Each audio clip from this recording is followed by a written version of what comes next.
melihat ya. Melihat nggak konsisten ya, nggak komit gitu. Ya tadi kan rencananya sudah seperti ini. Kenapa tiba-tiba bikin kafe sendiri gitu tanpa tanpa sepengetahuan temennya, misalkan dengan konsep yang sama gitu ya. Nah ini terus akhirnya di dalam organisasi tersebut suka vakum gitu. Ngapa ya kalau meeting-meeting kok sudah mulai nggak nampak ya gitu. Ngapa ya kalau kita sudah pertanggungjawaban dari apa namanya perusahaan kok nggak nampak ya gitu. Ternyata Usut punya Usut sudah bikin kafe sendiri dengan konsep yang sama. Nah, ini namanya tidak komitmen.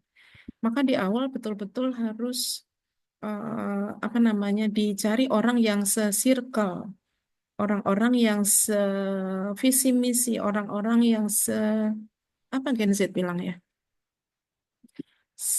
sefrekuensi ya. Iya Mbak Nana ya, sefrekuensi gitu. Jadi, oke, kalau kayak gitu mah kita enak ya, gitu kita bikin usaha yang dengan orang-orang yang se-circle dan sefrekuensi gitu. Nah, supaya apa? Enak komunikasinya gitu. Itu adalah poin yang ketiga.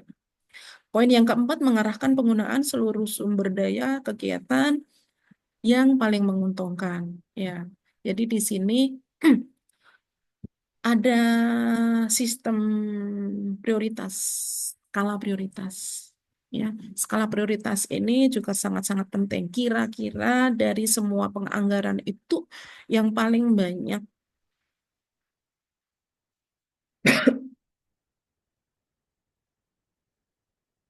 yang paling banyak menghabiskan dana di mana, gitu. Apakah di produksi, ataukah di distribusi, ataukah di promosi, atau di kegiatan yang lain. Nah, itu harus benar-benar harus dibahas. Ya, harus dibahas di dalam penyelenggaraan perencanaan anggaran ini gitu.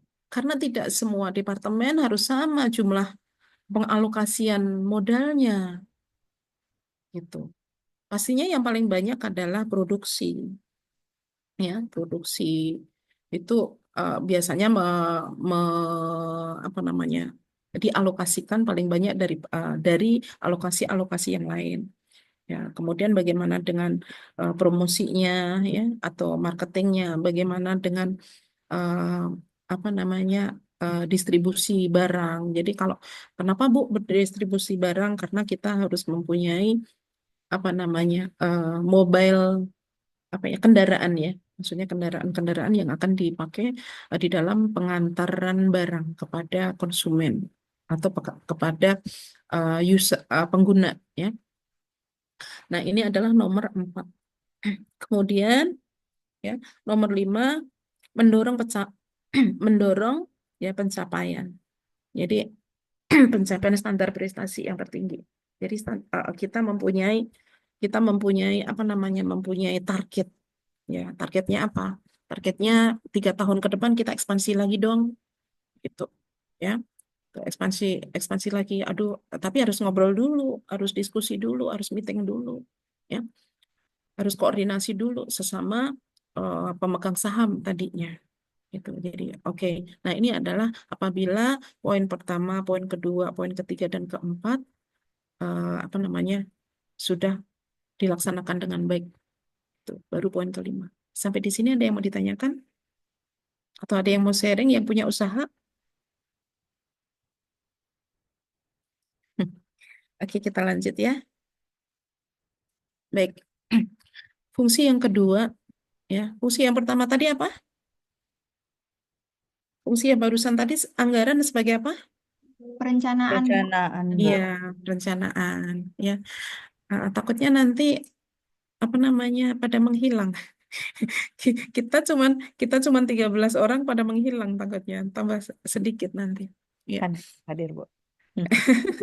Iya. Oke, Mbak Elena. Nah, yang kedua adalah sebagai alat pengendalian. Jadi anggaran ini sebagai alat pengendalian gitu. Jadi kalau sudah ada rencana ya di dalam pelaksanaan harus ada pengendalian. Kenapa harus ada pengendalian? Iya, Bu, karena kalau nggak dikendalikan kadang-kadang dia keluar jalur ya. Kayak kita kalau kita nyetir lah ya. kita nyetir. Coba, bagaimana kalau kita nyetir dua tangan kita tak pegang setirnya, ya? Kan pasti ke kanan kiri, melihat kemana-mana, akhirnya nabrak. Ya, ini adalah pengendalian. Bagaimana cara pengendalian? Pengendalian, maka tangan kita harus dikendali, di setir, ya, kaki kaki kita direm, digas segala macam, ya, harus sesuai dengan kefungsiannya. Inilah pengendalian. Maka anggaran di sini ya berfungsi sebagai pengendalian. Sebagai bagian dari fungsi pengendalian atau controlling, anggaran berguna sebagai alat pengendali apakah aktivitas setiap bagian organisasi sudah sesuai dengan rencana atau tidak. Jadi kalau kita bikin rencana harus dilakukan, ya. Bukan rencana dibikin tiba-tiba sudah ada perencanaan ditaruh di atas meja. Kemudian aktivitinya nggak nengok-nengok lagi, gitu. Akhirnya tidak sesuai. Ya. Kemudian anggaran berfungsi sebagai standar atau tolak ukur manajemen. Nanti kita bahas di bawahnya terkait dengan eh, kefungsian ataupun kegiatan manajemen. Nah, kemudian sebagai standar apa namanya anggaran digunakan juga untuk menilai kegiatan yang dilaksanakan setiap bagian manajemen, ya. Ini sudah sesuai dengan standar atau tidak. Bu, standarnya dapatnya dari mana? Ya, yang sudah ditentukan perusahaan. Ya, pastinya bagian produksi mempunyai standar tersendiri, ya, bagian distribusi mempunyai standar tersendiri, bagian humas juga mempunyai standar tersendiri, dan pastinya juga mempunyai masing-masing mempunyai target, gitu, ya, harus sesuai dengan perencanaan. Kemudian jika realisasi pelaksanaan ini salah ketik ya, ada 10. Ya. Jika realisasi pelaksanaan setiap bagian manajemen lebih baik daripada anggaran, maka dapat dinilai bahwa bagian tersebut berhasil. Nah, kalau kita punya rencana dan di dalam aktivitinya, di dalam realisasinya, kita laksanakan sesuai dengan perencanaan tadi, bahkan di luar ekspektasi lebih baik daripada perencanaan tadi, ya, maka dikatakan bahwa rencana tersebut berhasil. Ya, Mbak Elena pernah punya rencana bisnis? Pernah Bu, tapi pendidikan ya. Oh, Ada. pendidikan. Pengen pengen punya Punya bisnis. sekolah. Iya, benar, Bu. Sekarang kerja di mana, Mbak Elena? Di Man IC, Bu. Man Oh IC. iya ya, oh iya betul Manici. Nah, ini ketika kita menguasai bidang tertentu, ya, ketika kita menguasai bidang tertentu, ya, itu berarti kan kita interest di bidang itu, ya. Interest di bidang itu, maka kita akan meningkatkan kompetensi di bidang itu. Nah, ketika suatu saat kita sudah menyiapkan anggaran modal, kita nggak bisa modal sendiri, Bu, harus ngajak temen, ya nggak apa-apa. Nggak ngajak temen juga nggak apa-apa, minta bantuan bank, lembaga keuangan. Karena Bu, kayaknya belum bisa percaya sepenuhnya Bu sama temen Bu. Pernah punya pengalaman buruk Bu. Ya, maka boleh ya kita merangkul lembaga keuangan. Jadinya nanti keluarga saja gitu misalkan. Nah, sehingga ya kita punya perencanaan di dalam bidang sesuai dengan kompetensi kita. Oke, saya sudah bekerja sebagai guru ya atau sebagai pengelola sekolah di Man IC ya selama 10 tahun, misalkan sudah tahu seluk-beluknya, sudah tahu kebutuhan-kebutuhannya, ya sudah ada perkiraan modalnya, kayaknya bisa deh, tinggal cari lokasi dan sebagainya. Itu sudah menguasai kurikulum, sudah menguasai program, sudah ada orang-orang yang diajak kerjasama, sudah mempunyai jaring, istilahnya membangun jaringan ya, gitu. Jadi tinggal pelaksanaannya saja, gitu. Mudah-mudahan lancar ya Mbak Elena. Amin. Amin, makasih Bu. Iya. Nah, ini yang ketiga kok, yang kedua. Ya, itu tadi yang kedua. Ini yang ketiga. Nanti beberapa salah ketik Ibu betulkan. Ya, kemudian fungsi anggaran sebagai pengawasan. Ya, di dalam anggaran ya sebagai pengawasan maka kita harus mengevaluasi, menilai dari pelaksanaan, ya, dari pelaksanaan tadi. Pelaksanaan itu dilakukan karena ada perencanaan. Ini perencanaan bagus, pelaksanaannya bagus, kemudian tetap harus diawasi. Bagaimana kalau nggak diawasi, Bu? Ya, rentan terjadi penyelewengan. Penyelewengan seperti apa? Ya, korupsi misalkan. Ya. Korupsi itu kan terjadi kan sebenarnya awalnya mungkin nggak niat, tapi karena yang ngawasinya suka teledor, ya, gitu. Terus nggak buru-buru Bu, apa namanya apa yang ngawasi trader emang nggak pernah diawasi misalkan ya. Jadi fungsi pengawasan di sini nol misalkan, ya, maka itu akan rentan terjadi penyelewengan di dalam pelaksanaan tadi, gitu. Nah, di sini kita lihat ya di dalam pengawasan ada berapa cara ya secara garis besar ada dua di sini, membandingkan realisasi dengan perencanaan anggaran yang sudah dibuat. Ya, setelah ada perencanaan dan dilaksanakan, apakah sudah sesuai dengan yang kita harapkan? Ya, jadi kita kan di desain maker tadi ya, pemegang saham ya, eh, pemegang saham di bawahnya punya direktur, ya, di bawahnya ada manajer, di bawahnya ada supervisor. Oke, dikasih tupoksi masing-masing. Setiap departemen ya pasti ada supervisor, setiap departemen pasti ada manajernya. Manajer keuangan ya mengawasi di bagian keuangan. Manajer apa namanya produksi mengawasi di bagian produksi. Ya. Manajer di bagian apa namanya marketing ya pemasaran ya di bagian pemasaran maka juga mengawasi di bagian pemasaran. Itu. Jangan sampai kemarin di dalam rencana anggaran kita, ya, pemasaran itu menghabiskan dana di dalam alokasi ya, di dalam alokasi anggaran modal kita itu sudah dialokasikan untuk pemasaran itu misalkan 500 juta. Kenapa ini bisa melebar sampai 700 juta? Kenapa sampai habis 700 juta? Nah, inilah fungsinya pengawasan. Berarti di sini kan ya, ada yang terlewat, ada yang tidak sesuai dengan anggaran yang dibuat, gitu. Karena sudah teralokasi dana di dalam promosi, ya, itu tadi eh, 500 ya, tapi kok bisa jadi 700, gitu. Di mana miss-nya yang 200 tadi, gitu. Berarti kan terlalu boros, gitu. Nah, ini bisa dievaluasi kembali. Inilah pentingnya pengawasan. Kemudian melakukan tindakan, Ibu salah ketik lagi nih. Melakukan tindakan perbaikan apabila perlu sehingga tidak terjadi kerugian perusahaan. Ya ampun banyak kali Ibu salah ketiknya. Nanti sebelum sebelum Ibu share mungkin Ibu betulkan dulu beberapa apa penulisannya kerugian perusahaan. Nah, maka di sini harus ada perbaikan-perbaikan.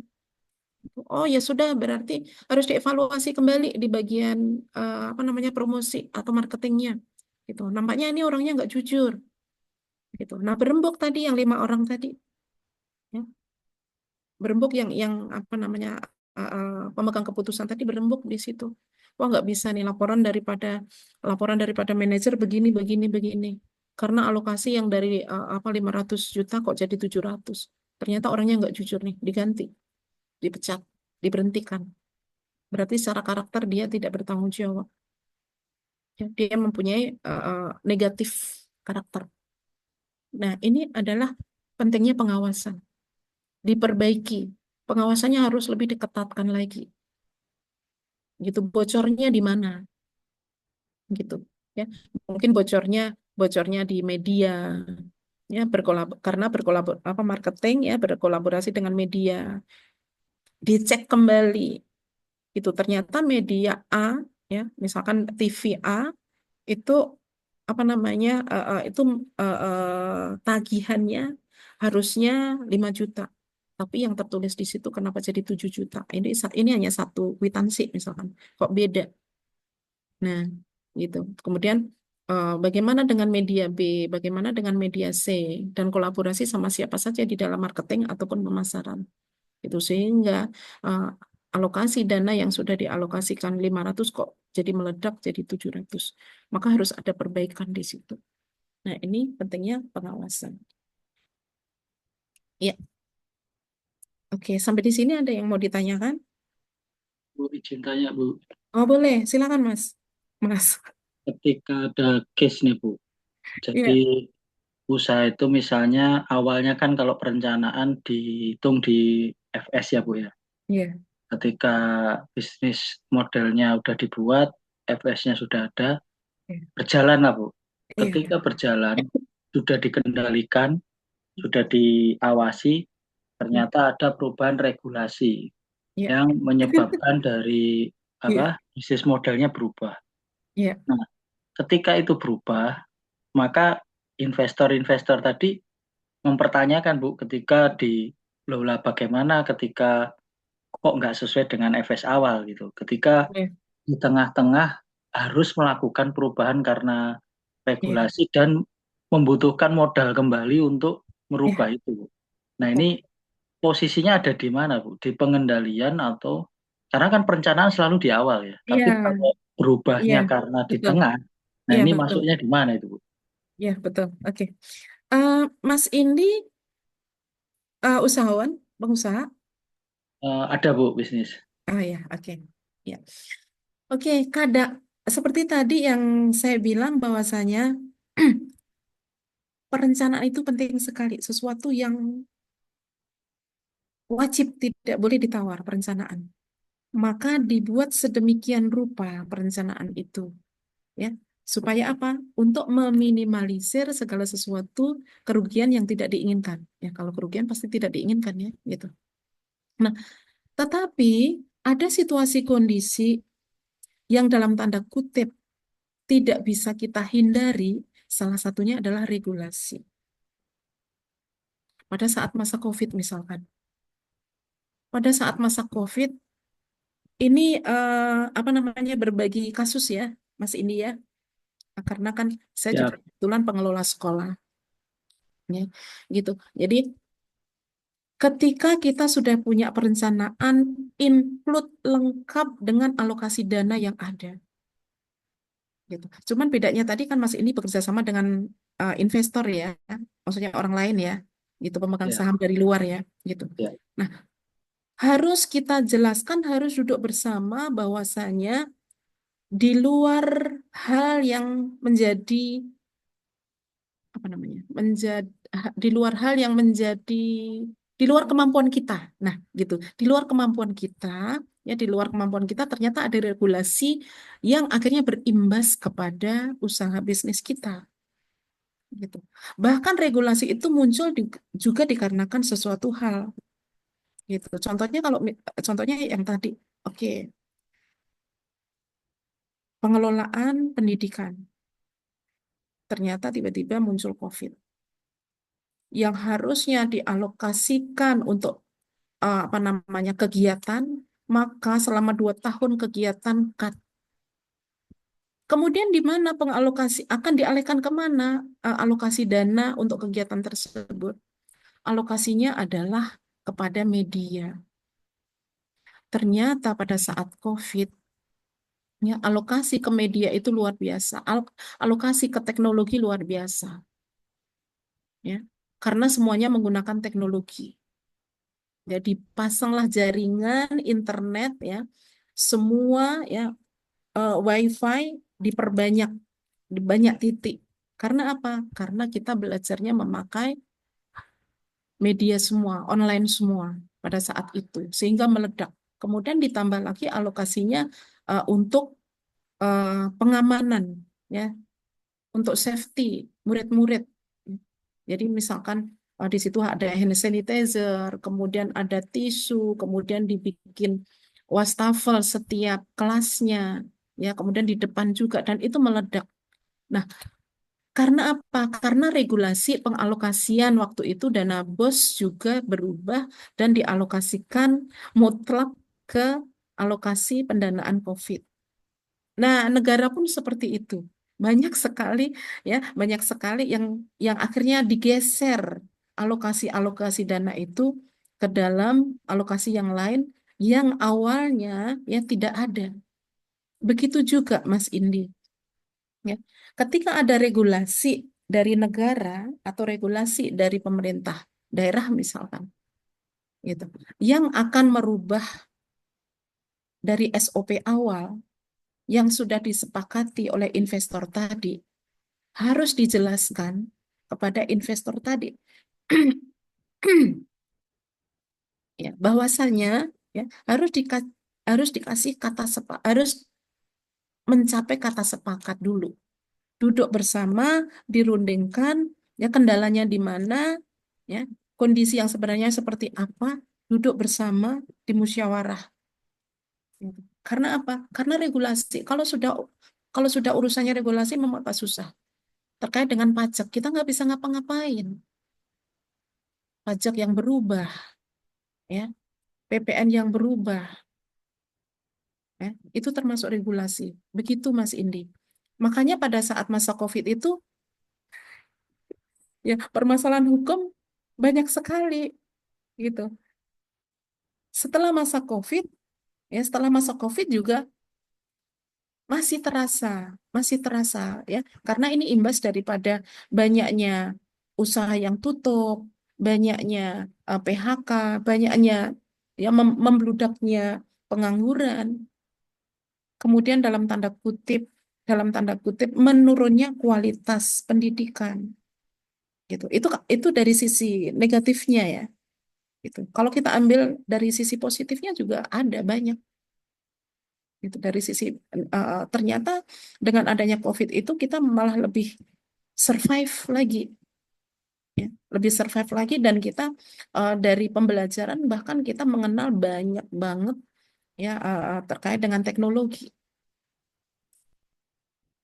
Nah, begitu juga Mas Indi ya, maka harus duduk bersama dikarenakan regulasi yang awalnya tidak ada, maka perencanaan yang sudah didesain, dikonstruksi sedemikian rupa gitu. Ternyata bukan bubar ya. Pastinya akan mengalami eh, perubahan ya. Berarti kan ada restrukturisasi kan, Bu. Nah, Baik anggaran maupun rencana kembali ya, Bu. Nah, itu betul. eh, bisa posisinya di pengendalian, bisa posisinya setelah Dua, pengawasan. dua-duanya, dua-duanya Hmm. Mas. Jadi masuk di dalam apa namanya pengendalian dan masuk juga di dalam pengawasan. Tergantung tergantung regulasinya itu muncul, tergantung perubahan regulasi itu muncul pada saat setelah apa namanya perencanaan selesai kan. Setelah perencanaan selesai, settle, semuanya sudah bagus, sudah tanda tangan, ya, sudah sepakat, gitu, mengadakan kerjasama, ya, sudah menanamkan modal, sudah oke semuanya. Berarti kan itu ada di dua, poin pertama dan sorry, poin kedua dan poin ketiga, ya, di dalam pengawasan dan juga pengendalian, gitu. Maka mau nggak mau, ya suka nggak suka harus duduk bersama, dicari jalan tengahnya untuk solusinya. Win-win solution. Ya. Ternyata nggak bisa, Bu. Ternyata dengan apa namanya perhitungan yang sudah sedemikian rupa masih ada eh, pihak yang dirugikan misalkan. Nah, untuk meminimalisir itu sesuatu yang tidak bisa dihindari, ya, maka harus diminimalisir sedemikian rupa. Nggak bisa dihilangkan ya berarti diminimkan. Ini mau nggak mau rugi, Bu. Gitu. Karena perhitungannya mau bagaimanapun ada pihak yang dirugikan. Kalau dirugikan berarti dalam tanda kutip tidak misalkan kerugian eh, ada potensi-potensi kerugian yang lebih besar. Kita cari potensi kerugian yang lebih kecil. Gitu. Satu lagi, Bu. Iya, boleh. Ketika di awal dikunci di ROI dan DER-nya itu nggak boleh lebih. Ketika itu akan perubahan, Hmm. maka ada perubahan di ROI dan DER-nya. Itu secara legal kan agak rumit ya Bu ya, karena Iya, iya, iya, melanggar dari iya betul, kesepakatan gitu kan. iya betul, iya betul, ya. Berarti ada klausul yang di awal harus ketika kondisi tertentu bisa ditinjau ulang gitu Bu. Betul. Jadi kalau itu dimasukkan adendum. Ya ketika rapat berarti kan ada adendumnya. Ya, Karena kondisinya kan tidak seperti perencanaan awal kan gitu. Satu karena regulasi, dua karena tadi ada perubahan struktur ya, restruktur ya, ada restruktur. Maka ketika rapat, ketika meeting, ketika mencari solusi masukkan adendum gitu. Jadi pasal tambahan, Mas. Jadi dimasukkan adendum atau pasal tambahan di situ yang mengatur ya setelah ada temuan lapangan. Itu Mas Indi. ya Bu. Ya, oke. Nah, ini hubungannya anggaran dengan manajemen. Nah, kalau kita berbicara tentang manajemen, ya, yang pertama kali teringat oleh kita adalah apa? POAK ya, POAK Planning, Organizing, Actuating, Controlling.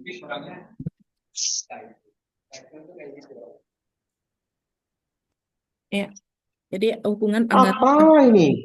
Apa ini Hah? iklan apa? Video Apa online ini? apa? Pak Hendi, Video online ini. Pak Hendi boleh mute dulu? Ya, oke. Ya, anggaran merupakan pedoman pengorganisasian kerja. Ya, pengawasan kerja bagi pengusaha. Yang di sini penganggaran tidak hanya ya sudah ya tidak hanya perencanaan kegiatan yang dapat dilakukan, tetapi juga pengorganisasian dan pengendalian. Sedangkan pengertian proses manajemen di sini adalah mengidentifikasikan aktivitas-aktivitas perencanaan, pengorganisasian, pengendalian, dan juga pengambilan keputusan.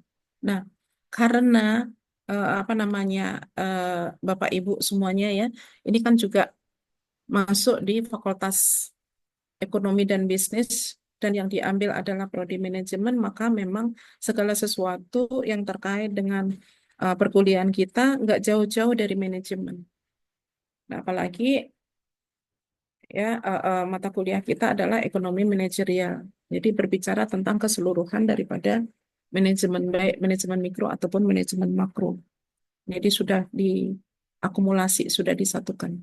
Nah, fungsi manajemen ini menurut Robin dan Carter tahun 2016 ya mendefinisikan sasaran-sasaran, menetapkan strategi dan mengembangkan rencana kerja untuk pengelolaan aktivitas ya aktivitas. Ini menurut apa Robbins ya dan Carter. Kemudian menentukan apa yang harus diselesaikan, bagaimana caranya, dan siapa yang mengerjakan. Jadi masuk di planning, masuk di organizing. Jadi siapa-siapa yang akan duduk di dalam apa namanya departemen tersebut. Ya. Jadi misalkan di departemen produksi siapa, di departemen apa namanya pemasaran siapa, di keuangan siapa dan segala macam. Nah ini diorganize. Ya, setelah di planning, diorganize. Nah kemudian yang ketiga adalah ya di leading, memotivasi, memimpin, ya, dan tindakan-tindakan lainnya yang melibatkan interaksi dengan orang-orang, gitu. Makanya antara leader dan manajer ini nggak boleh terpisah, ya.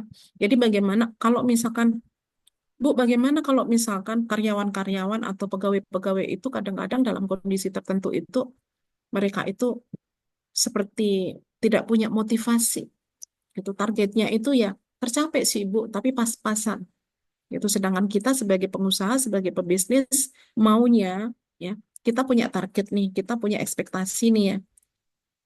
Maunya bukan mencapai ekspektasi, bukan mencapai target, maunya adalah melampaui gitu. Kalau mencapai saja kan berarti kan dapat, oh targetnya dapat gitu. Tapi kalau melampaui berarti melebihi secara positif. gitu. Mas Indi, Ya, Mas, Bu. iya, Mas Indi, coba sharing Mas, bagaimana di tempat kerja Mas Indi untuk memotivasi karyawan yang kadang-kadang, ya, yang kadang-kadang, kadang-kadang ini tanggal-tanggal tertentu, ya, itu kan nampak atau terbaca sama kita, ya. Jadi kinerjanya itu kayak stagnan, gitu. Jadi oke, Pak Happy. Ya, gimana Mas? Coba sharing bagaimana cara memotivasi karyawan ya untuk meningkatkan motivasi supaya mereka selalu tinggi Ya, kinerjanya, selalu bagus kinerjanya. Gimana Mas? ya. Ada award dan punishment, Bu. Oke. Jadi kalau misalnya terlambat Iya, 10 iya, iya. menit ya bayar 10.000, tapi yang Hmm, menghentikan rokok dapat 100.000. Itu salah emang satu gitu. Iya, iya, apa iya. apa ya motivasi lah, Bu. Iya, betul. Oke. Terus yang bisa memberikan inovasi ya ada award, misalnya studi banding ya dipilih yang memberi banyak inovasi itu. Masya Allah. Ya, ini reward dan punishment ya. Ya, memang memang terkait dengan motivasi ini harus diterapkan reward dan punishment. Kadang-kadang ada instansi-instansi tertentu yang hanya memberikan punishment saja. Jadi kalau misalkan tindakan apa namanya tidak mencapai target, dapatnya punishment. Ya, tidak didisiplin, dapatnya punishment. Lupa, nggak ada reward. Kita pun kadang-kadang harus diingatkan juga. Oh iya, itu adalah harus signifikan, ya, harus dilakukan dua-duanya. Bagaimana kalau misalkan reward saja yang diberikan tapi tidak dikasih punishment, maka nanti orang-orang juga akan meleleh kerjanya. Maksudnya tidak apa namanya? Oh ya sudahlah, nggak apa-apa lah yang dikasih reward itu aja orangnya misalkan. Gitu. Toh aku kalau telat nggak dikasih punishment. Toh aku kalau misalkan harusnya pulangnya kalau kalau misalkan harusnya pulangnya jam 4 gitu. Tapi antara jam 2 sampai jam 3 kabur misalkan. Nah, itu di dalam pengawasan harus benar-benar dilakukan. Pengontrolan harus dilakukan gitu. Maka betul, betul Mas Indi bahwasanya harus dilakukan reward dan punishment gitu. Ya. Jadi termotivasi. Oh iya ya gitu. Termotivasi untuk menjadi pegawai yang selalu update dan upgrade diri secara kompetensi, tapi dia juga sekaligus dia tidak akan melanggar peraturan, ya. Sehingga dia apa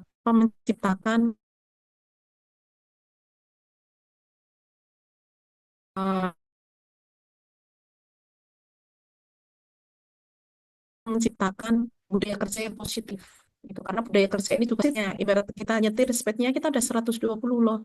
Temen kita nyantai aja lah. Kenapa? Kan kita nggak terkesan 60 ya atau 50 mungkin gitu.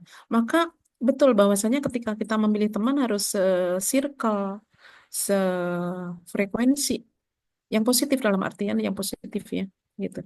Nah itu tadi gitu. Kalau dia kinerjanya bagus, dia kreatif, dia mempunyai nilai inovatif yang tinggi, maka dia akan mendapatkan reward. Ya rewardnya apa? Ya rewardnya mungkin dia bisa promosi jabatan. Ya tadi staf biasa, tapi karena kreatif dan inovatif dia dijadikan misalkan pimpinan di marketing. Kan kayak gitu ya. Oke. Kemudian yang keempat, yang keempat di sini fungsi manajemen menurut Robin ya memantau aktivitas-aktivitas demi memastikan segala sesuatunya terselesai dengan baik sesuai dengan rencana ya harus ada controlling ini harus ada kontrol kita aja kadang-kadang kalau nggak dikontrol ya lupa maka harus saling mengingatkan itu yang paling bagus ya yang paling bagus adalah mengingatkan saling mengingatkan antara satu dengan yang lain. Nah ini yang tadi Ibu bilang ya Terry ya kalau kita bicara manajemen itu yang kita ingat adalah Terry ya. Justeri. Karena apa? Karena powaknya. Karena dari tahun 1958 diaduk-aduk di sana sini di daerah sini tetap aja muncul di buku-buku yang update. Nah, ini kebetulan muncul di buku Soekarno 2011. Ya. Perencanaan, ya pengorganisasian, penggerakan, kemudian pengawasan, powak. planning, ya, organizing, actuating, dan controlling. Maka kalau perencanaannya bagus, kalau di dalam actuating-nya tidak bagus, ya, ya dia akan makro begitu saja, akan ditaruh di meja begitu saja, planningnya saja yang bagus, tapi ternyata organisasinya tidak bagus, gitu. Karena apa? Orang yang pendiam ditaruh di marketing, ya. Orang yang pandai menghitung dan jeli terhadap apa namanya penghitungan uang, ya, ditaruhnya misalkan di bagian produksi. Orang yang kreatif, yang renyah suaranya, yang akrab dengan siapa saja, yang good looking, yang pandai mempengaruhi orang, ditaruhnya di keuangan. Jadi nggak sinkron ya dengan kompetensinya. Maka di pengorganisasian akhirnya menjadi nilai yang negatif gitu ya. Nah, jadi antara planningnya sudah bagus, kemudian pengorganisasian juga harus bagus ya. Kemudian masuk ke actuating ataupun actuating ya, yang ketiga atau penggerakan. Nah, jadi kalau sudah di posisi masing-masing, kalau sudah di posisi masing-masing sesuai dengan perencanaan yang ada, ya, yang sudah sesuai dengan itu posisi masing-masing, the right man and the right place, maka harus ada penggerakan di sini, membangkitkan dan mendorong semua anggota kelompok agar supaya ya di sini berkehendak dan berusaha supaya bisa tercapai tujuan yang sudah disepakati di dalam perusahaan yang menjadi target perusahaan. Goalnya apa? Gitu. Ya. Makanya tadi bagaimana salah satunya adalah yang tadi Mas Indi katakan, ada reward Bu sama punishment Bu. Ya. Karena sekarang itu orang takutnya pada peraturan. Gitu. Oh, Ibu, peraturan pun kadang-kadang orang nggak takut. Ya udah kalau kayak gitu punishmentnya yang harus dikencengin kan kayak gitu ya. Nah, tetapi tidak apa namanya tidak adil juga kalau hanya punishment, maka keduanya antara reward dan punishment ya dilakukan di dalam fungsi manajemen actuating ya. Kemudian masuk di controlling yang keempat atau pengawasan. Nah, di dalam pengawasan tadi ya sama dengan di atas, apabila kita lalai di dalam pengawasan, maka akan memunculkan kemungkinan-kemungkinan untuk berbuat tidak jujur. Ya, salah satunya adalah korupsi tadi. Kenapa di dalam pemasaran atau marketing yang harusnya alokasinya tadi 10 juta ya atau 5 juta muncul jadi 7 juta gitu. Atau 10 juta tiba-tiba muncul jadi 15 juta dan segala macam. Maka ini pengawasan sangat-sangat berfungsi ya. Pengawasannya sangat-sangat diperlukan untuk tidak terjadi hal-hal yang melenceng daripada planning tersebut. Nah, ini berikutnya ya anggaran operasional dan anggaran keuangan. Nah, ini jenisnya ya. Anggaran operasional adalah rencana kerja perusahaan yang mencakup semua kegiatan utama perusahaan. Ya, di sini ada anggaran pendapatan, anggaran biaya, dan anggaran laba. Karena inilah yang kaitannya dengan operasional perusahaan. Anggaran pendapatan berarti terkait dengan pemasukan dari perusahaan tersebut. Ya. Jadi harus dianggarkan. Kemudian anggaran biaya terkait dengan pengeluaran. Pengeluaran-pengeluaran apa saja yang akan perusahaan lakukan, pengeluaran-pengeluaran apa saja yang akan perusahaan bayar, ya. Biaya-biaya apa saja yang akan perusahaan bayar. Maka ini masuk di dalam anggaran biaya. Kemudian anggaran laba. Anggaran laba ya berarti kan apa namanya? Selisih antara anggaran pendapatan dan anggaran biaya. Gitu. Karena pada intinya semua pengusaha menginginkan anggaran laba ini tinggi, gitu, sehingga bisa ekspansi, bisa memperluas bisnisnya, bisa memperluas usahanya. Nah, yang kedua di sini adalah anggaran keuangan, anggaran investasi, anggaran kas, dan proyeksi neraca. Anggaran biaya di sini kita lihat ada anggaran biaya bahan baku. Ya, rencana besarnya ya, biaya bahan baku akan dikeluarkan perusahaan dalam satu periode tertentu. mau jangka pendek ataukah jangka menengah ataukah jangka panjang, masuk di dalam anggaran bahan baku. Nah, kemudian anggaran biaya tenaga langsung. Ya, biaya tenaga langsung ini maksudnya adalah rencana ya besarnya adalah untuk membayar biaya tenaga kerja yang terlibat secara langsung dalam proses produksi dalam suatu periode tertentu di masa mendatang. Ya. Jadi orang-orang yang bekerja dengan kita, orang-orang yang berkolaborasi dengan kita. Kemudian berikutnya adalah rencana biaya overhead, ya, yang rencana besarnya biaya produksi di luar biaya bahan baku dan juga di luar biaya tenaga kerja langsung. Kemudian berikutnya adalah rencana biaya pemasaran, ya. Anggaran biaya pemasaran ini ya, rencana terbesarnya ya, rancangan terbesarnya adalah untuk biaya distribusi yang akan dikeluarkan perusahaan untuk mendistribusi produknya. Anggaran biaya ini mencakup anggaran biaya iklan, biaya angkut penjualan, gaji, komisi, dan sebagainya. Dan yang terakhir adalah anggaran biaya administrasi atau umum. Nah, sebenarnya apa saja sih faktor-faktor yang mempengaruhi di dalam penyusunan anggaran? Nah, yang pertama di sini adalah tingkat kesulitan. Ya, tingkat kesulitan.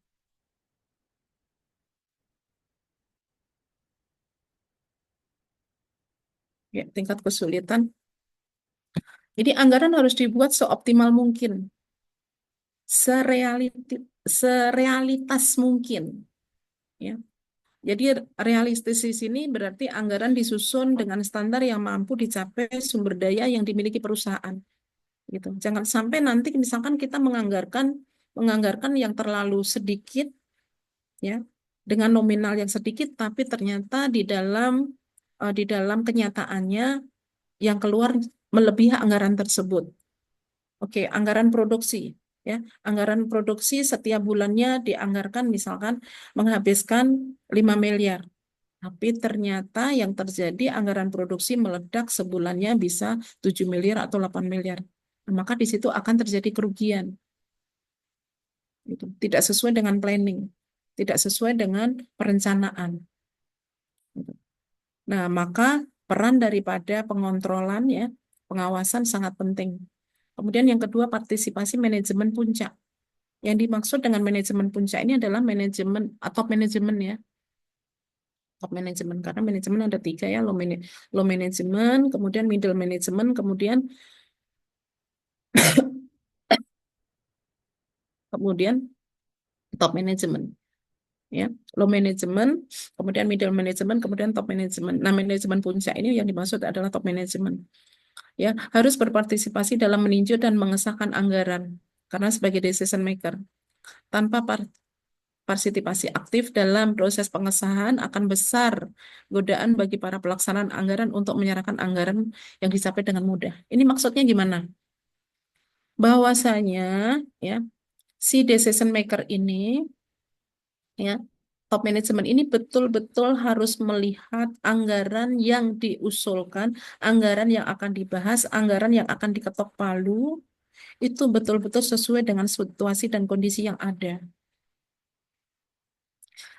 Kalau di dalam sebuah perusahaan, middle management itu mengusulkan penganggaran, kemudian selalu mudah ditandatanganin, selalu mudah untuk di-ACC top management, tanpa direview terlebih dulu, tanpa dicek kembali terlebih dulu, tiba-tiba langsung ditandatanganin, karena atas dasar suka, atas dasar kedekatan, maka yang terjadi nanti di dalam pelaksanaannya pasti bisa dipastikan itu, ya, itu terjadi hal-hal yang tidak diinginkan. Adanya penyimpangan-penyimpangan yang mudah untuk dilakukan, gitu. Jadi kalau misalkan ada bawahan kita datang ke kita, Bu mau pencairan dana, oke, mana suratnya, mana dasar alokasi daripada pengeluarannya. Jadi harus ada yang mendampingi, gitu. Karena kebetulan contoh misalkan ibu kan kebetulan posisinya juga sebagai direktur pendidikan ya, gitu dari TK hingga SMA. Jadi kepala sekolah ngadep, Bu mau pencairan dana. Oke, pencairan dana apa? Harus ada suratnya satu, kemudian ada alokasi dana yang dilampirkan, gitu. Pencairan dana terkait dengan misalkan kunjungan edukatif. Oke, berapa alokasi dana kunjungan edukatif? Misalkan 15 juta. Dari 15 juta itu harus ada saving 10%. Gitu. Jadi tidak boleh diambil semuanya. Gitu, 10%. 15 juta, ya, berarti harus dikurangi 1,5 juta. Maksimal yang bisa dicairkan adalah 13,5. Kalau kalau kita tanda tangan saja, ya, tanpa membaca ya, surat yang diberikan atau proposal yang diberikan, tanpa membaca lampiran pengalokasian dana, karena kan masing-masing kegiatan itu sudah ada dananya ya, gitu. Jadi dari awal itu apa namanya anggaran itu sudah ditentukan dalam 1 tahun. Kemudian ketika pencairan semuanya harus disertai pengalokasian dana. Dana-dana yang sudah dana-dana yang sudah cair itu ada tandanya di situ, nanti ditandai sebelum ke keuangan gitu. Maka si decision maker yang dimintain tanda tangan tadi, misalkan ibu harus ngecek, oke, kunjungan edukatifnya kemana? Ya misalkan kunjungan edukatifnya misalkan ke Brimob gitu. Oke, tujuannya apa? Banyak ibu, salah satunya adalah disiplin ya, untuk mendisiplinkan siswa. Ya, oke. Kemudian anggarannya seperti apa? Konsumsinya sekian, kemudian transportnya sekian, ya, kemudian mungkin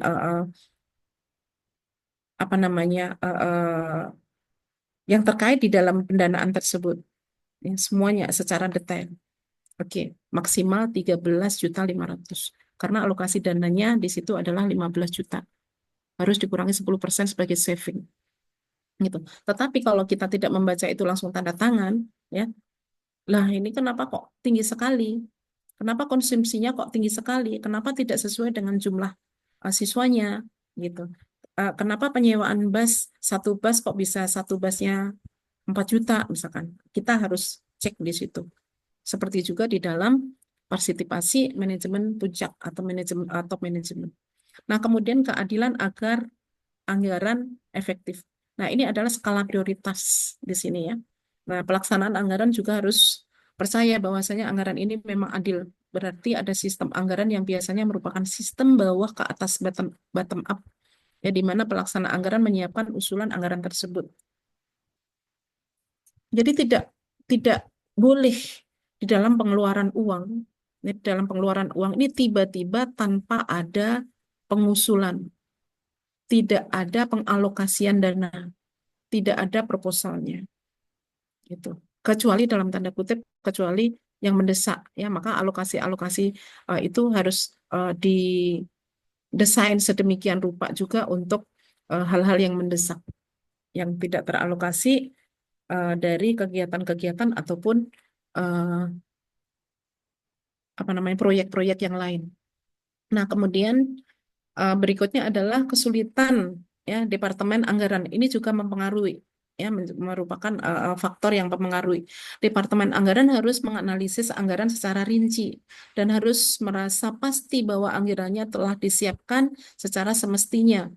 Ya, misalkan Departemen Anggaran memastikan bahwa anggaran yang disusun tidak mengandung kelonggaran yang terlalu berlebihan. Gitu. Ya. Jadi misalkan sebuah perusahaan mengadakan kegiatan marketing, ya, sosialisasi, kemana? Ke MM. Ya, kita akan membuat event untuk pemasaran ataupun untuk mempromosikan produk kita, gitu. Kita harus cek betul. Ya, kita harus cek betul bahwasannya anggaran-anggaran tersebut sesuai dengan yang sudah dialokasikan dananya. Gitu. Jadi kalau terlalu longgar, ya itu juga akan menimbulkan hal yang tidak diinginkan. Kemudian struktur, ya, organisasi pelaksana anggaran. Ini orang-orang yang berkompeten, orang-orang yang bisa dipercaya, ya, gitu. Nah, Karena apa? Karena di dalam struktur organisasi pelaksana anggaran ini ya berada di dalam kecenderungan yang merasa memiliki pengaruh yang besar, sehingga banyak berpartisipasi dalam perencanaan anggaran, lebih merasa puas dalam melaksanakan anggaran. Ya, ini penting sekali dan ini juga merupakan salah satu faktor yang mempengaruhi dalam penyusunan anggaran. Kemudian sumber daya perusahaan. Sumber daya perusahaan ini adalah pihak manajemen harus memperhitungkan sumber daya yang dimiliki oleh perusahaan tersebut. Nah, jadi jangan sampai perusahaan tersebut besar pasak daripada tiang. Ada tidak perusahaan yang mengalokasikan pengeluaran lebih besar daripada pemasukan? Maka kolaps. Ya. Perusahaan tersebut tinggal nunggu waktu. Oke, bisa dikasih contoh dalam hal ini? Kalau misalkan kita sebuah apa namanya perusahaan atau sebuah usaha bisnis, ya, pengeluaran lebih besar daripada pemasukan,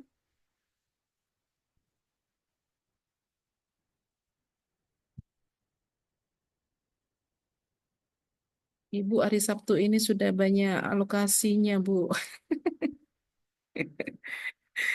Alokasinya sudah mau jalan-jalan sama anak-anak. Jadi kami mendengar Ibu kayak Nina Bobo, Ibu. Oke, baik. Yang kedua adalah strategi pemasaran ya. Jadi tadi itu soal anggaran modal ya. Sekarang kita membahas tentang strategi pemasaran. Oke, ini siapa yang mau sharing tentang strategi pemasaran? Yuk, siapa yang mau sharing tentang strategi pemasaran? Mbak Deborah kerja di mana? Lupa. Kemarin pada udah tanya ya. Saya di BPS, Bu. Di statistik ya. Iya, Bu. Bisa atau menyapa Yani. Ya. Kalau kalau statistik apa ya strategi pemasarannya? Palingan palingan di humas, Bu. Jadi Iya, iya, jadi si adik mau ikut kuliah. iya kalau di sana sih kayak bagaimana masyarakat tahu bahwa kita punya website, data-data, begitu aja sih, Bu. Iya, apalagi Masih. kalau kalau udah deket penelitian, sudah deket sama tesis, nanti deket-deket sama Mbak Deborah tuh. Iya, sebenarnya sudah lengkap di website juga, dibuka aja gitu. Iya, Iya, iya, betul, betul. ada. Karena saya termasuk orang yang sering buka ini apa namanya BPS. Iya, Bu, siap, Bu. Iya, oke. Mbak Laili, sharing yuk tentang strategi pemasaran. Kerja di mana Mbak Laili? Lupa. Saya di BNN, Bu, Oh Provinsi iya di Kepri. BNN. Oh iya BNN. Ini berarti sosialisasinya harus ini. Gimana Mbak Iya. terkait strategi pemasaran? Oh, kalau di kami, Bu, Hmm. kalau di eh, kami ada PNBP untuk surat keterangan bebas narkoba, Bu. Hmm. Kalau strategi pemasaran, oh sama rehab, Bu, rehab untuk rehab Ya, yang di jalan bawah ya. sama rawat inap. Hmm. Iya, kalau di yang depan yang provinsi itu rawat jalan, Bu, yang di belakang rawat inap. Strategi pemasarannya mungkin setiap kami ada penyuluhan, kami menyampaikan bahwa rehab itu gratis. Kan kalau di masyarakat kan Hmm. kebanyakan masih takut ya Bu akan dipenjarakan atau dituntut hukum gitu. Selalu kami sampaikan sih kalau rehab itu gratis dan tidak akan dituntut hukum gitu. Hmm. Malah kalau mm, apa ya melindungi, yang melindungi, menghalangi itu malah yang mungkin bisa kena hukum Kena gitu Bu. sanksi ya. Hmm. Iya. Hmm. Jadi itu sih kalau di masyarakat kadang kan suka takut ya, takutnya nanti jadi yaitu kena di penjara gitu. Itu sih. Kalau strategi marketing di kami melalui penyuluhan, terus kemudian lewat IG ya Bu, sosmednya, Dari media Instagram, ya Mbak ya. Twitter, iya media. Semua Hmm. sih kalau ini kebetulan di kami juga lagi gencar sih Bu kalau lewat sosial media itu. Iya. Mm-mm. Dan juga mungkin sosialisasi dan MOU dengan sekolah-sekolah ya Mbak ya. Dengan Iya, betul Bu. lembaga dan juga kampus ya. Mm. Hmm. Iya, itu sih Bu, Ya. lebih ke situ. Iya, karena Mungkin itu, Bu. kita juga MOU dengan BNN.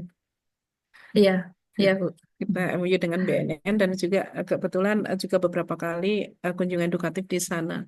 Gitu. Iya, Mbak, iya, mungkin sedikit terkait dengan ini kan ini juga merupakan sosialisasi ya di situ orang-orang supaya mengenal bagaimana eh, di BNN itu. Kalau misalkan kriteria-kriteria yang di apa namanya rehab itu, jadi kan kalau pengguna itu kan bisa direhab. Ini bagian daripada sosialisasi ya, gitu. Terus iya. eh, apa syarat-syaratnya supaya bisa direhab itu, Mbak? Kan kan orang bingung nih, begitu ketangkap penjara, kan kayak gitu. Terus tapi ternyata ada rehabnya gitu. Oh, gitu. Eh, Syaratnya adalah untuk membedakan ya antara pengedar Iya. dan pengguna gitu, pengguna murni. Jadi Hmm. ketika tertangkap tangan membawa barang bukti, itu kami ada eh, SEMA ya Bu, SEMA, Surat Edaran Mahkamah Agung. Di situ Hmm. tertulis bahwa misalnya berapa sih yang maksimalnya untuk digunakan Oh iya, misalnya gitu. betul betul. Maksudnya Betul betul. untuk membedakan antara dia tuh Pengedar pengguna atau untuk pemakai. dia, ya Iya. betul. Jadi Iya. gitu misalnya Karena nggak mungkin kalau sekilo ekstasi. pemakai ya, Mbak ya. Ya, betul. Misalnya ekstasi. Kalau saya saya sih karena saya sekarang nggak di rehab ya Bu. Saya lebih ke sekarang saya di keuangan. Jadi kalau Oh. semanya secara jelas saya agak lupa. Tapi yang jelas itu misalnya ekstasi. Tertangkap tangan dia eh, tertangkap tangan ya ketika ditangkap itu ada berapa butir gitu.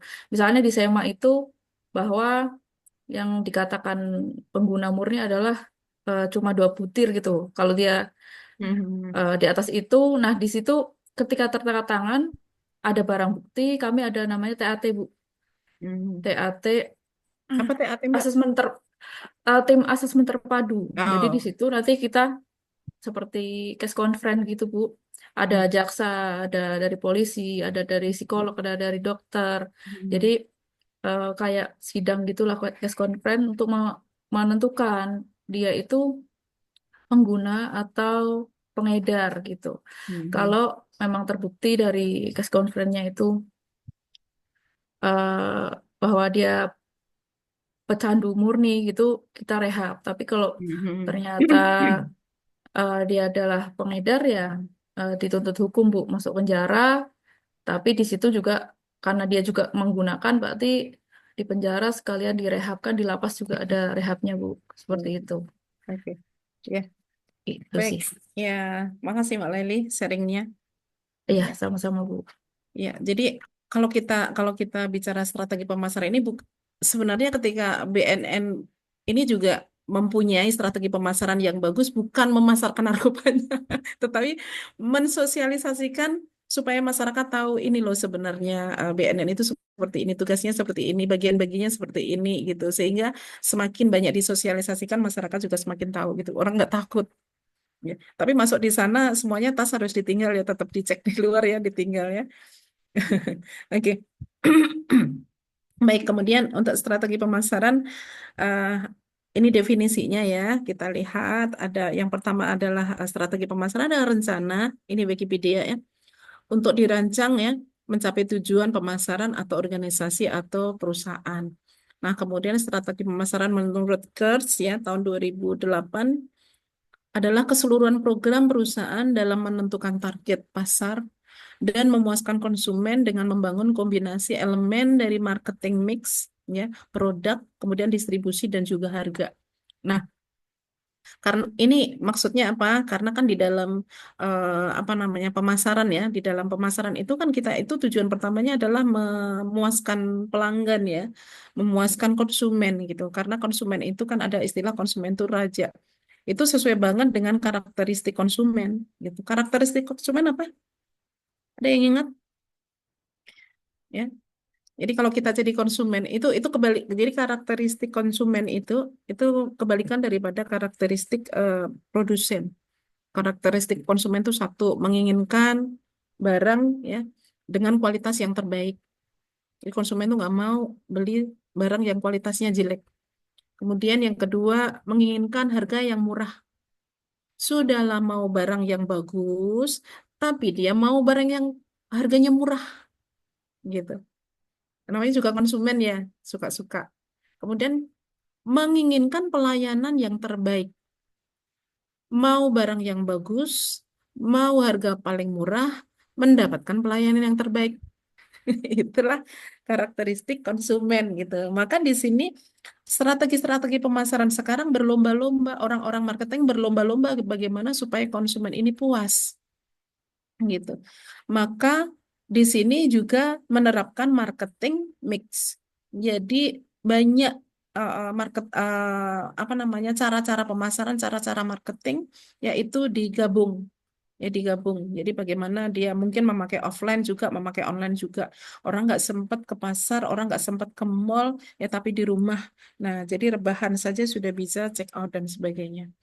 Nah, kemudian yang ketiga adalah strategi pemasaran menurut Kotler dan Armstrong ya tahun 2012 mengatakan bahwa logika pemasaran di mana perusahaan berharap dapat menciptakan nilai bagi customer dan dapat mencapai hubungan yang menguntungkan dengan pelanggan. Nah, calon pembeli akhirnya jadi pembeli, kemudian pembeli-pembeli tersebut bagaimana menjadi pelanggan yang dia setia membeli produk kita gitu ya. Karena apa? Misalkan kita membeli suatu barang atau kita sesuai dengan brand baju kita. Kita sudah oke nih. Saya kalau belanja biasanya di HM misalkan. Ya kalau kemana-mana carinya di HM. Ini bukan promosi ya, ini hanya contoh ya. Ya, saya kalau belanja kalau nggak di eksekutif saya nggak suka. Karena mungkin memang cocok dengan eksekutif, produk-produk eksekutif gitu. Nah jadi ini saya Nevada, saya kalau nggak Nevada nggak suka gitu. Atau saya misalkan produk Levi's, kalau nggak Levi's nggak suka gitu. Nah ini kan sudah berarti kan sudah menjadi pelanggan dia. Dia nggak berpindah ke lain hati gitu. Kadang-kadang dari harga yang agak berbeda lebih mahal sedikit, tetapi ketika produk itu memuaskan kita ya, kita sesuai dengan selera kita, kualitasnya bagus ya, maka kita biasanya akan balik lagi, kembali lagi membeli produk tersebut. Inilah yang disebut dengan pelanggan. Jadi urut-urutannya adalah pembeli potensial, kemudian pembeli aktual, kemudian pelanggan gitu. Jadi supaya orang setia dengan produk kita, nggak berpindah ke lain hati. Nah, kemudian ini adalah sintesanya. Ya, sintesanya bahwa strategi pemasaran adalah rencana yang menjabarkan ekspektasi perusahaan yang akan dampak dari berbagai aktivitas atau program pemasaran terhadap permintaan produk atau lini produk ya, pasar sasaran tertentu. Ya. Nah, ini komponen yang paling penting ya dalam strategi marketing. Ya. Ini dan pula. Yang pertama adalah segmen pasar. Ya, apa sih siapa sih sebenarnya yang disebut segmen pasar itu? Segmen pasar. Ketika kita mempunyai usaha, ya, bisnis, eh, kita harus tahu segmen pasar kita itu siapa. Sasaran yang akan membeli produk kita itu siapa. Itu kita kan tadi buka kafe ya, namanya kafe manajerial ya. Sudah buka kafe manajerial satu sama sudah ekspansi ya, kalian punya 2 kafe loh sudah loh, yang satu di Nongsa, yang satu di Batam Center. Ini uh, berhayal dulu. Amin. Ya, segmentasi segmentasinya yang kafe pertama tadi karena di samping Uniba ya. Ya, dari 5 mahasiswa tadi yang membuka kafe manajerial satu tadi di samping Uniba, maka segmen pasarnya adalah anak-anak mahasiswa gitu. Jadi kalau selain mahasiswa nggak boleh beli Bu, ya boleh, boleh banget gitu. Tapi segmen kita itu yang pertama karena di samping kampus ya, makanya segmen pasar kita adalah anak-anak mahasiswa. Nah, komponen yang paling penting di dalam apa namanya strategi marketing itu adalah segmen pasar. Oh, bagaimana caranya? Ya kita datang ke kampus, kita bikin brosur, kita edarkan brosur di situ bahwa kita buka kafe baru loh. Khusus untuk mahasiswa Uniba ada diskon 10% misalkan. Ya. Terus kalau kita juga melayani apa namanya delivery. Jadi kalau misalkan lagi rapat, dosen-dosen Uniba lagi rapat, kita boleh gitu pesan. Nah, karena ini punya anak-anak manajemen, ya, namanya cafe manajerial, ya, untuk dosen dosen-dosen Uniba ada diskon 15% misalkan untuk apa namanya dosen yang ngajar S2 manajemen diskon 20%. Ya, ini hanya misalkan ya, itu segmen pasar. Jadi pasar yang akan kita tuju, orang-orang yang akan kita tuju, calon pembeli yang akan kita tuju dari bisnis kita. Kemudian yang kedua adalah penentuan target pasar. Memilih segmen pasar yang akan menjadi fokus utama perusahaan kita, mengarah pada upaya pemasaran pada segmen tersebut. Ya, jadi ternyata di Uniba ini ada mahasiswa pagi dan mahasiswa malam gitu. Maka ada kita banyak produk kok Bu gitu. Kita banyak produk gitu. Kalau segmen pagi itu mahasiswa-mahasiswa pagi itu biasanya kita harganya lebih lebih enteng di kantong. Kenapa kayak gitu? Karena mahasiswa pagi itu mahasiswa yang kuliah masih dibiayai orang tua gitu. Jadi mereka mereka budgetnya itu masih nunggu kiriman orang tua gitu. Jadi mereka biasanya yang maunya yang murah meriah, yang penting ada wifi-nya gitu. Jadi mereka mengerjakan tugas nongkrong di situ. Pesennya cuman ngopi secangkir tok. Ngerjakan tugasnya 3 jam di situ. Jadi belinya cuma satu cangkir. Ternyata kafe kita dipenuhi anak-anak mahasiswa gitu. Tapi mereka juga otomatis menjadi marketing kita loh, menjadi sales kita loh. Mereka akan cerita ke teman-teman, yuk di mana gitu. Kita kerjain tugas yuk di mana gitu. Di kafe manajerial gitu. Jadi terkenal nanti. Nah, kemudian posisi brand. Nah, posisi brand ini juga merupakan komponen yang sangat penting ya, gitu. Jadi kalau kalau mahasiswa Uniba sudah mendengar cafe manajerial, oh iya, yang terbayang adalah kafenya enak, ya nyaman, ada wifi-nya, kemudian SPG SPG-nya atau pelayannya itu baik-baik banget gitu. Dan kita boleh loh di situ itu eh, kita boleh loh mengadakan penelitian di situ atau mengadakan PKM di situ gitu ya. Itu. Kemudian kita juga bisa juga loh kita apa namanya? Paruh waktu, ya, karyawan paruh waktu di situ misalkan ya. Jadi itu brand. Jadi kopinya enak, ya masakannya enak, harganya terjangkau, dilengkapi wifi, kemudian kafenya juga sangat-sangat nyaman. Nah, itu adalah brand. Brand itu mahal. Kalau kita sudah disukai, ya, maka maka pembeli-pembeli itu akan menjadi pelanggan kita. Gitu. Nah, ini adalah menentukan bagaimana perusahaan ingin pelanggan memandang produk atau jasanya dalam perbandingan dengan pesaing. Oh, kalau di kafe yang sana mah kayak gini beda sama kafe manajerial gitu. Kafe manajerial itu sekarang tambah loh di apa namanya di kafenya itu ada pojok baca gitu. Ada beberapa buku yang dengan sukarela apa namanya mahasiswa-mahasiswa itu yang sudah lulus itu kasih eh, mendonasikan bukunya di situ gitu. Jadi lebih asik di situ ada semacam mini library gitu. Jadi kalau misalkan kita di situ bisa diskusi gitu ya. Atau mungkin kalau untuk dosen-dosen yang lebih ke pro-nya ya ada ruangan yang disewakan untuk meeting ya, meeting room disewakan. Nah, itu lebih bagus lagi untuk cafe manajerial udah punya brand. Jadi kalau disebutkan cafe manajerial yang terbayang adalah oh begini begini begini gitu. Nah, kemudian bauran pemasaran ya atau marketing mix. Nah, ini kombinasi dari 4 elemen di sini ya. Pemasaran utama yaitu produk, harga, promosi, distribusi. Produk ya, produknya harus oke, harus dikenal, harus berkualitas. Kemasannya harus bagus, rasanya harus enak ya. Kemudian harganya masuk di harga atau price ya. Jadi produk, price, promotion dan distribution. Nah, di sini harganya harus berbeda dengan kafe yang lain. Di situ bagus banget ya kafenya, makanannya enak, tetapi harganya ternyata lebih murah daripada yang lain. Karena apa? Ya, karena tadi terbagi menjadi 2, kelas malam dan kelas siang. Jadi kalau kalau pas kelas siang itu harganya agak miring, ya. Jangan miring kali, nanti jatuh. Kalau miring kali jatuh nanti nggak ini kita, ya apa nggak apa namanya nggak laba, ya nggak untung kita, malah rugi jadinya, gitu. Oke, nah kemudian promosi. Nah, promosi ini juga ada offline, ada online, ya, di kolaborasi. Jadi dia juga mengadakan mengadakan promosi online dan juga offline.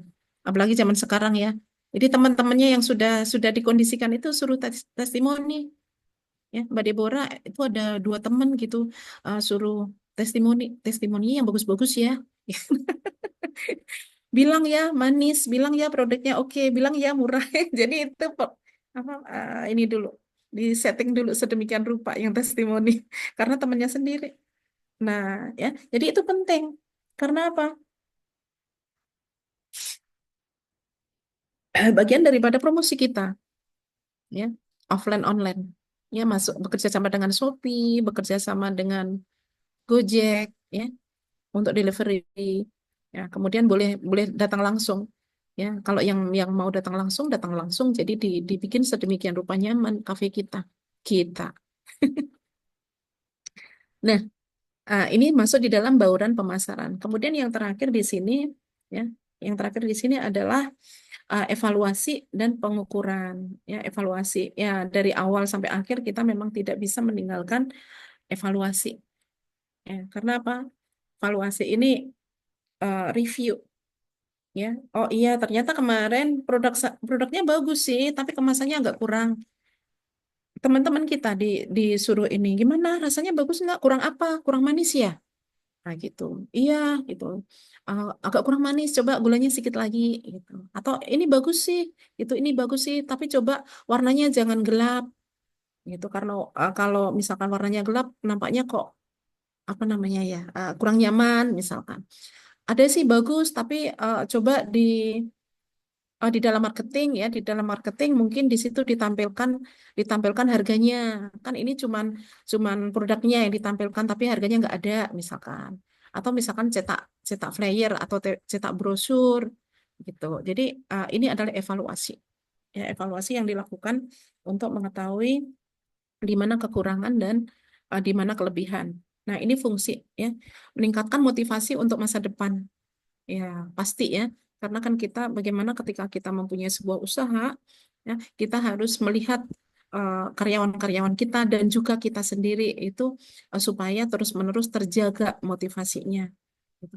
Jadi dengan strategi pemasaran berupaya untuk memotivasi manajemen perusahaan agar berpikir dan melihat masa depan dengan cara yang berbeda. Hal ini sangat diperlukan untuk menjaga kelangsungan perusahaan di masa mendatang. Harus visioner. Ya, kita harus visioner. Jangan cepat puas. Oh, nggak apa-apa, kita sudah laku banyak. Kita sudah sering dapat proyek. Kita sering mendapatkan order yang apa namanya di luar ekspektasi kita. Gitu. Terus puas. Nah, kalau kayak gitu nanti kita akan tersaingi dengan produk-produk yang baru. Gitu. Jadi sudah sebagus apapun, brandnya sudah seoke apapun, jangan meninggalkan produk apa pemasaran, jangan meninggalkan marketing, jangan meninggalkan promosi, gitu ya. Nah, kemudian koordinasi pemasaran yang lebih efektif, gitu. Setiap perusahaan pasti memiliki strategi pemasaran tersendiri. Nah, strategi di sini ya itu untuk mengatur arah jalannya perusahaan sehingga membentuk tim koordinasi yang lebih efektif dan tepat sasaran. Nah, karena banyak mahasiswa yang datang ke kafe manajerial tadi gitu. Nah, mereka boleh misalkan Bang atau Adek gitu. Kelas manajemen kapan mau mengadakan event-event gitu. Nah, kita mau bikin event loh, Kak, gitu. Mau mengadakan event apa? Baksos gitu. Ah, boleh dong, konsumsinya pesan di kita, misalkan ya. Nah, ini apa namanya koordinasi. Ya, berkoordinasi dengan pangsa pasar kita, segmen pasar kita. Nah, kemudian yang ketiga di sini adalah merumuskan tujuan dan tujuan perusahaan. Ya, pasti ya. Karena nggak mungkin fungsi strategi pemasaran kita ya tidak mempunyai tujuan, maka harus dirumuskan dari awal. Dengan adanya strategi pemasaran ya maka pelaku usaha akan terbantu untuk membuat detail daripada tujuan yang akan dicapai, baik jangka pendek ataupun menengah ataupun panjang. Nah, maka nanti kalau sudah bagus, sudah tercapai semuanya, maka ekspansi yang ketiga, ya, kafe manajerial ketiga. Di mana? Di Batu Haji misalkan. Nah, kemudian pengawasan kegiatan, pengawasan tetap ya dari awal hingga akhir, pengawasan ini tetap ya di semua bagian daripada departemen di perusahaan pasti ada pengawasan. Nah, kemudian di sini fungsi daripada strategi pemasaran ya menurut Eckhart di sini satu peningkatan penjualan,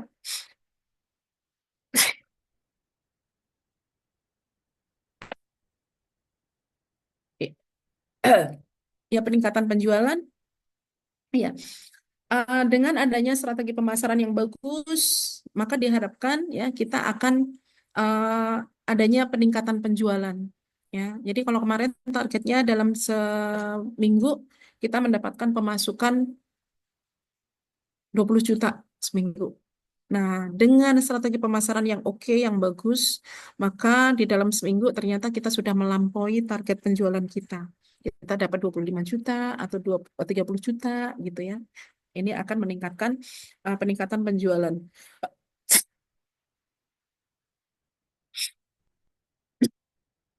Dan yang kedua adalah meningkatkan brand awareness di sini. Ya.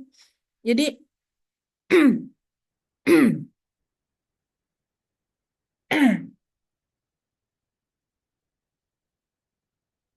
ya, jadi kita membangun brand ya, membangun brand image gitu dengan strategi pemasaran yang bagus, orang akan melihat, oh iya, itu apa namanya cafe manajerial itu mempunyai produk yang bagus, mempunyai harga yang bagus, yang terjangkau dan sebagainya. Nah, ini salah satu juga fungsi dari strategi pemasaran. Kemudian mengembangkan dan mempertahankan hubungan dengan pelanggan harus di-maintenance. Jadi bukan hanya alat-alat saja yang di-maintenance, bukan hanya fasilitas saja yang di-maintenance, tapi pelanggan juga di-maintenance. Dikasih reward tadi, kata kata Mas Indi tadi, ya, dikasih reward gitu. Jadi kalau yang sering misalkan dalam seminggu gitu, dalam seminggu 3 kali kunjungan, misalkan dapat gantungan kunci ya, atau dapat stiker gitu. Itu merupakan strategi-strategi pemasaran yang mungkin kafe-kafe lain tidak memberlakukan gitu. Nah, kita memberlakukan misalkan. Jadi cetaklah gantungan kunci yang ada logonya cafe manajerial ya, CM ya, CM ya, cafe manajerial, dibikin gantungan kunci, dibikin stiker cantik-cantik gitu. Nah, sebagai apa namanya reward ya, sebagai tanda terima kasih kepada pelanggan-pelanggan yang apa namanya setia datang ke kafe kita. Nah, kemudian peningkatan keuntungan pasti ya dengan meningkatnya penjualan, dengan kita sudah membuat personal branding, cafe branding ya. Nah, kemudian hubungan pelanggan juga bagus, pasti akan meningkatkan keuntungan. Dan juga ini merupakan penetrasi pasar baru gitu. Oh, ya, tadi mahasiswa Uniba banyak yang apa namanya datang di kafe manajerial. Kemudian dia besok ngajak teman lagi, besok ngajak teman lagi. Nah, ini namanya kita memperlakukan atau kita melakukan penetrasi pasar baru. Ternyata bukan mahasiswa Uniba saja gitu. Oh, dia punya teman yang kerja di rumah sakit Awal Bros misalkan, karyawan-karyawan Awal Bros lah, akhirnya juga ngerti, oh di situ teman saya cerita ada cafe manajerial bagus banget di situ, oke kita cobalah kalau pas makan siang di situ, di situ. Nah akhirnya mungkin ada yang sewa ruang meeting dan sebagainya. Nah ini merupakan penetrasi pasar baru. Nah inovasi produk dan jasa. Jadi kalau kemarin produknya di Cafe Manajerial ini hanya ada 5 menu, ya ditambahkan menjadi 7 menu, 8 menu. Kalau kemarin mungkin kopinya itu toppingnya hanya 5 jenis topping, kemudian nanti mungkin ada lagi variasi-variasi yang baru. Ya, nah ini namanya masuk di dalam poin inovasi produk dan jasa.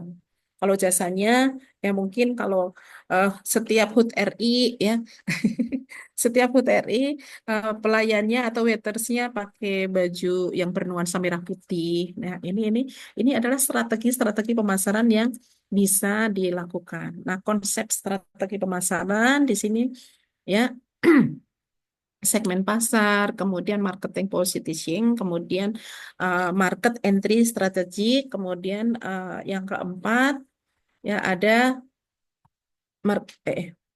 pencet.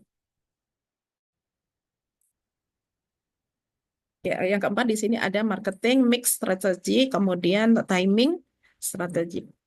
Kemudian berikutnya di sini ya bahwasanya konsep pemasaran menekankan kunci untuk mencapai tujuan organisasi ya ditetapkan perusahaan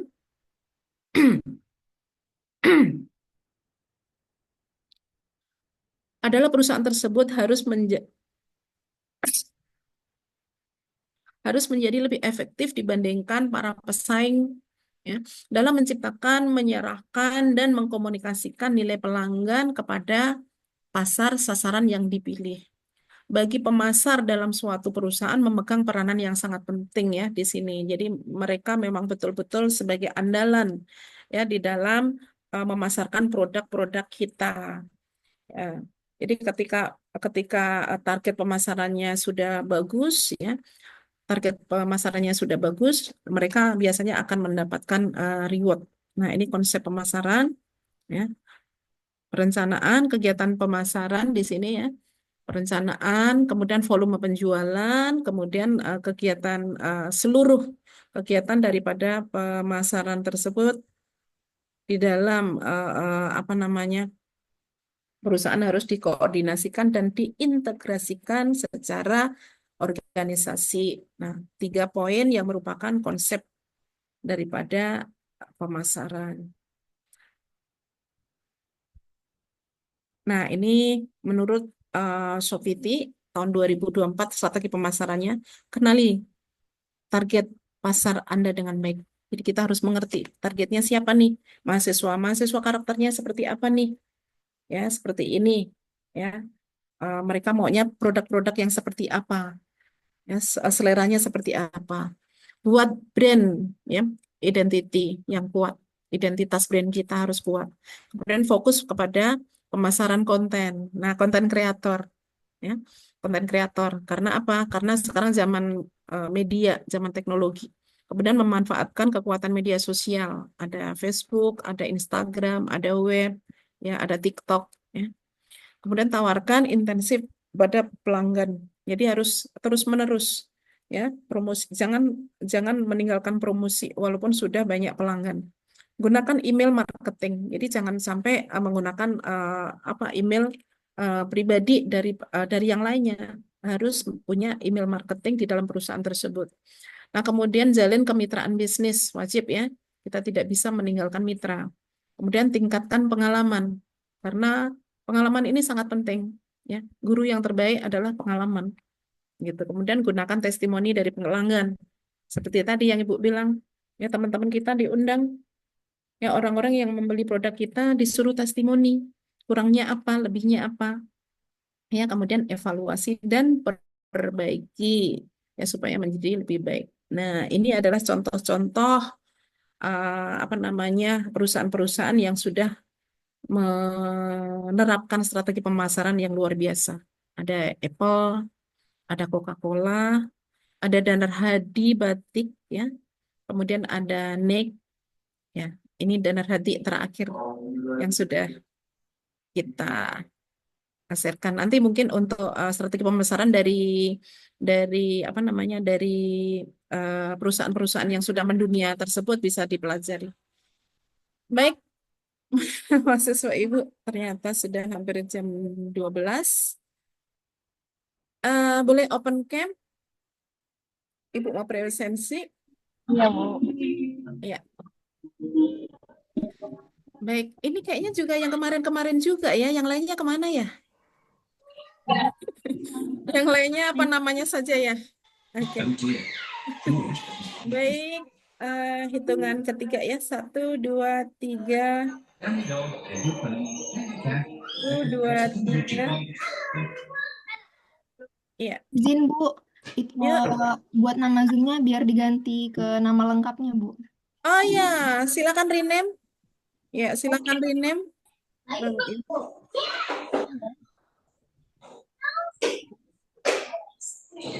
Ya, di rename ya, supaya nanti ketua kelasnya nggak bingung untuk ngabsen ya.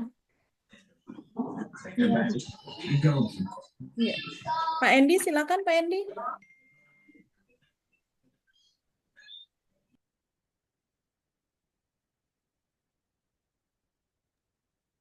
Open cam Pak Endi. Iya.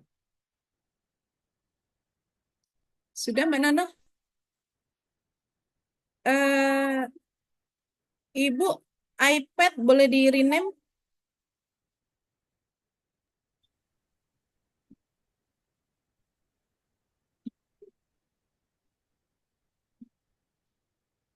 Iya.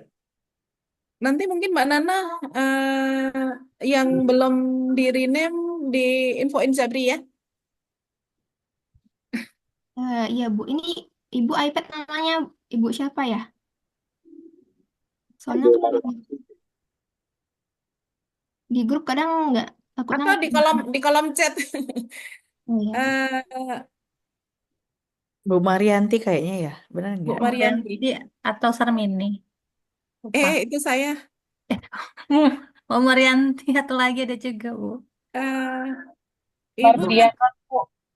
ya, Ibu Mardiana. Oh, Bu Mardiana. Oke. Ada Bu Marianti juga kalau nggak salah ya Bu Debo. iya, ada satu Iya, lagi. Iya. iya. Bukan Bu Rusmi itu ya Bu. Ibu Bu Rusma, Mardiana. iya. Oh, Bu Kalau Rusmi Ibu ya. Mardiana Atau Bu Bu Rusmi, Rusmi, udah ya, Bu nama ini. Rusmi, Ya. Bu Rusmi belum Iya. diganti namanya di Zoom. Oh, iya, ada. Allahu Akbar. Allahu Akbar. Baik, baik, baik, baik. Ya, Ya, siap, siap Ibu. Mohon maaf. oke. Ya. Siap Ibu, mohon maaf. Baik, untuk Mbak Nana ya. Ya, untuk Mbak Nana, silahkan nanti ya langsung nanti saya japri Mbak Nana. Ya, baik. Baik Bu. Baik, Bapak Ibu sekalian, untuk materi kita cukupkan sampai di sini. Mudah-mudahan apa yang sudah disampaikan bermanfaat untuk kita semuanya. Terima kasih. Selamat siang. Assalamualaikum warahmatullahi wabarakatuh. Terima kasih Bu. Waalaikumsalam. Waalaikumsalam warahmatullahi wabarakatuh. Terima kasih Ibu. Sama-sama Bu ya. Ibu. Sama-sama Ibu.